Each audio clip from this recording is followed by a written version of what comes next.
laki-laki yang balik berakal, sehat walafiat, telinganya wajib mendengar wasiat dari khatib. Ittaqullah, takutlah kepada Allah. Kalau pemimpin takut kepada Allah, dia tidak akan curang. Kalau pemimpin takut kepada Allah, dia tidak akan makan hak rakyatnya. Sebagaimana Sulaiman alaihissalam takut kepada Allah, dia tahan bala tentaranya. Jangan kalian lewat, jangan kalian lalu, karena aku mendengar ada semut-semut yang sedang berkumpul. Mereka mau melindungi dirinya, takut terinjak pasukan tentara Sulaiman alaihissalam. Begitulah kalau kekuasaan dipegang oleh orang yang takut kepada Allah. Orang kaya tidak akan membiarkan tetangganya rumah kebakaran, dibiarkan tidur di tepi jalan. Kenapa? Imanmu bukan diukur berapa hebat tahajudmu, imanmu diukur bukan berapa masjid yang kau bangun, imanmu diukur bukan berapa banyak hartamu, imanmu diukur bukan berapa kali kau ke Makkah, berapa kali haji, berapa kali umrah. Imanmu diukur adalah sudah kau merasakan perasaan tetanggamu.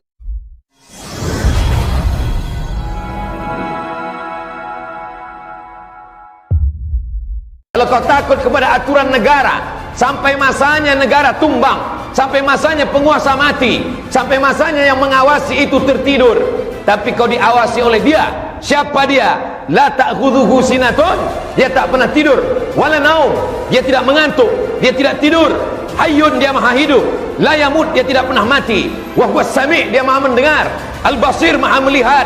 Tapak kaki semut yang hitam, di atas batu yang hitam, di tengah malam yang gelap, di tengah samudera yang luas, akan ditampakkan di depan matamu. Wa qadimna ila ma'amilu min amalin, kami tampakkan amal mereka, lalu amal itu dilihat. Faman ya'mal mithqala dzarratin khairan yarah, sebesar biji sawi, sebesar ujung rambut, sebesar ujung jarum, akan ditampakkan di hadapan Allah Subhanahu wa taala. Hari ini di dunia, kejahatanmu bisa kau hilangkan dengan uang yang kau miliki, kejahatanmu bisa kau lenyapkan dengan kekuasaan yang ada di ujung jarimu. Tapi sampai masanya Allah berkata, Anal Jabbar, akulah penguasa. Mainal Jabbarun, mana penguasa-penguasa yang lain? Semuanya mati. Kullu nafsin dha'iqatul maut, semua yang bernyawa, semua yang bernafas mati menghadap Allah Subhanahu wa ta'ala. Maka kita sekolahkan anak-anak kita ke lembaga pendidikan yang membuat dia takut kepada Allah Subhanahu wa ta'ala. Kalau dengan pengajian, semakin mengaji, semakin datang rasa takut, teruskanlah. Tapi kalau hanya dengan pengajian, datang sombong, banyak hafal ayat, makin mengerti dalil, hanya untuk mendebat. Man talaba ilman, siapa yang mencari ilmu, liyubtagha bihi wajhullah, yang mestinya hanya mencari kemuliaan Allah, tapi kemudian dia mencari ardan minad dunya, hanya dunia yang didapatkan. Lam yajid ilfal jannah, maka dia tidak akan mencium bau surga. Tujuan dari ilmu adalah menghidupkan iman. Setiap kita lahir, setiap anak-anak yang lahir ini membawa iman. Tidak pernah orang tua disuruh menanamkan iman kepada anak-anaknya. Anak-anak itu sebelum masuk ke rahim istri, sebelum masuk ke rahim ibunya, dia sudah membawa iman. Allah bertanya, alastu bi rabbikum, bukankah aku Tuhan kamu? Semua roh menjawab, bala syahidna, kami bersaksi, engkaulah Rabb kami, engkaulah Tuhan kami. Jangan kau sangka anakmu beriman karena engkau memasukkannya ke sekolah. Wahai para bapak ibu guru, jangan kau sangka anak didikmu beriman karena engkau hanya menjaga imannya supaya tidak lepas. La yazni zani hina yazni wa huwa mu'min, seorang pezina tidak akan berzina kalau ada iman dalam badannya. La yashrabu syaribu hina yashrabu wa huwa mu'min, orang minum khamar, pemakai sabu-sabu tidak akan sakau kalau ada iman dalam dirinya. La yasriqu sariqu hina yasriqu wa huwa mu'min, pencuri, maling, koruptor tidak akan melakukan perbuatan curang kalau ada iman dalam dirinya. Maka sesungguhnya iman itu ada, hanya saja dia bisa terlepas, dia bisa tercabut. Berapa banyak hari ini, hari Sayyidul Ayyam, hari yang paling mulia di antara hari-hari, mereka dengan enaknya berjalan di mal, di pusat perbelanjaan, tak ada rasa takutnya sedikit pun. Kalau ada orang mengatakan nikmat terbesar adalah hidup, salah, karena binatang juga hidup.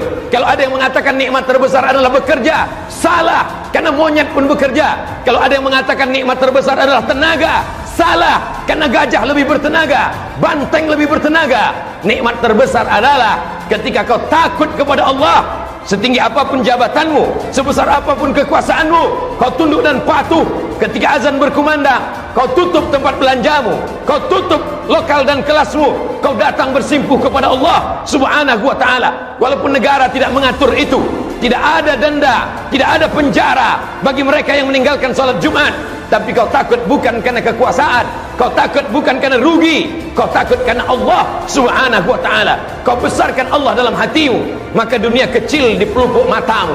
Kau besarkan Allah dalam jiwamu, maka dunia ini hampa, tak ada maknanya. Maka semua hanya disebut nama Allah.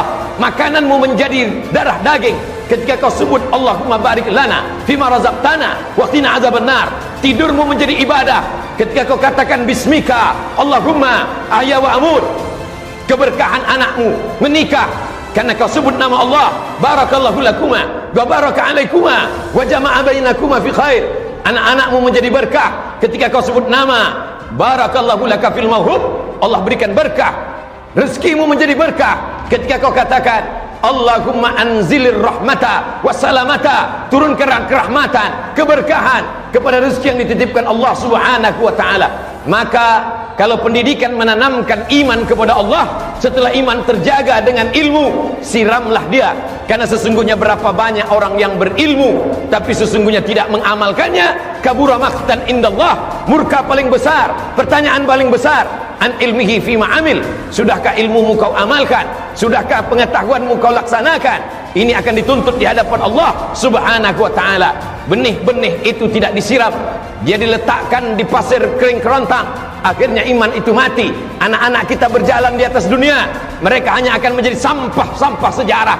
Mereka hanya akan menjadi binatang-binatang yang pandai berbicara. Tapi ketika kau jaga imannya, maka dia akan menjadi orang beriman. Kalau dia punya kekuasaan, kekuasaan akan dia pakai menolong agama Allah. Kalau dia punya harta, hartanya akan dia pakai menolong agama Allah. Kalau dia punya jabatan, jabatannya akan dia pakai menolong agama Allah. Sesungguhnya harta dan jabatan bukan tujuan hidup. Tujuan hidup adalah ilahi anta maksudi, engkau yang kumaksud, wa ridhaka matlubi, ridhamu yang kucari ya Allah. Kalau fahamlah manusia dengan bahwa tujuan hidup mencari ridha Allah, maka kalau dia dapat, dia tidak akan bangga, karena dapatnya itu bukan tujuan. Dapat itu hanya baru sekedar sarana.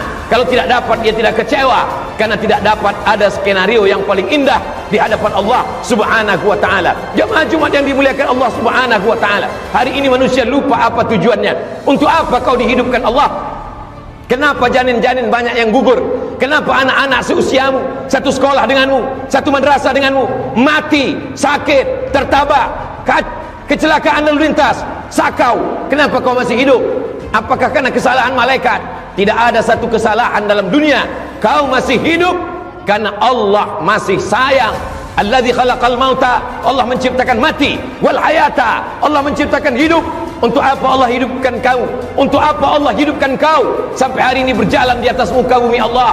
Liyabluwakum ayyukum ahsanu amala. Karena Allah ingin melihat supaya kau melaksanakan amal. Apa khalaqnakum abatha? Apakah kamu diciptakan sia-sia? Kau bukanlah daun yang jatuh dari ranting kayu, lalu kemudian kayu patah tumbang dihembus angin. Begitu berlalu saja, kau akan diminta tanggung jawab di hadapan Allah. La tus'alunna yauma idzin 'anil na'im. Semua nikmat yang diberikan Allah, kedipan mata, bisikan telinga, lintasan hati, pikiran, detak jantung, buah pinggang, nafas, semua akan diminta tanggung jawab di hadapan Allah Subhanahu wa ta'ala. Masa lalumu yang bergelimang dosa, Allah akan ampuni. Innallaha yuhibbut tawwabin. Allah suka kepada orang yang bertaubat.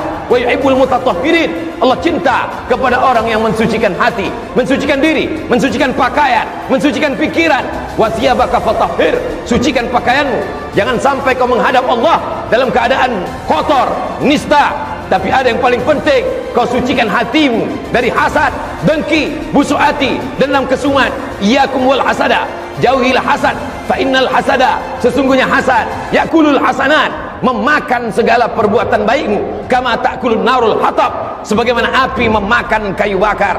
Laki-laki yang balik berakal, sehat wal afiat, telinganya wajib mendengar wasiat dari khatib. Ittaqullah, takutlah kepada Allah. Kalau pemimpin takut kepada Allah, dia tidak akan curang. Kalau pemimpin takut kepada Allah, dia tidak akan makan hak rakyatnya. Sebagaimana Sulaiman alaihissalam takut kepada Allah, dia tahan bala tentaranya. Jangan kalian lewat, jangan kalian lalu, karena aku mendengar ada semut-semut yang sedang berkumpul. Mereka mau melindungi dirinya, takut terinjak pasukan tentara Sulaiman alaihissalam. Begitulah kalau kekuasaan dipegang oleh orang yang takut kepada Allah. Orang kaya tidak akan membiarkan tetangganya rumah kebakaran, dibiarkan tidur di tepi jalan. Kenapa? Imanmu bukan diukur berapa hebat tahajudmu, imanmu diukur bukan berapa masjid yang kau bangun, imanmu diukur bukan berapa banyak hartamu, imanmu diukur bukan berapa kali kau ke Makkah, berapa kali haji, berapa kali umrah. Imanmu diukur adalah sudahkah kau merasakan perasaan tetanggamu.